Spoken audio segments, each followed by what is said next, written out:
oggi è stata una bella giornata, credo per tutti. Mi dispiace per Roberto perché era primo, stava facendo dei gran tempi e mi dispiace.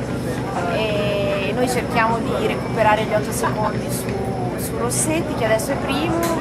Il tempo sembra brutto, ma non credo che pioverà neanche domani, per cui tutto secco, sole, caldo, si suda da morire. Saluto a tutti. È stata una giornata molto positiva per noi, siamo riusciti a ribaltare la situazione di ieri sera, dove avevo fatto un piccolo errore di guida, mi ero girato nella pro spettacolo in centro ad Udine.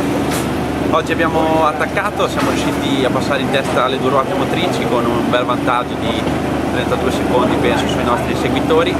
Adesso siamo solo a metà, domani è ancora una giornata molto lunga dove bisogna tenere alta la concentrazione e cercare l'obiettivo è quello di portare a casa il titolo due ruote motrici Citroën e anche per me, e quindi proveremo a cercare di fare del nostro meglio per riuscirci. Oggi alla fine di questa prima tappa corta e davvero tirata, siamo in testa anche grazie alla sfortuna di Scandolo, e questo ovviamente ci dispiace, non mi piaceva molto la lotta e comunque abbiamo dato il massimo dal primo metro. Adesso domani sarà comunque difficile perché anche lui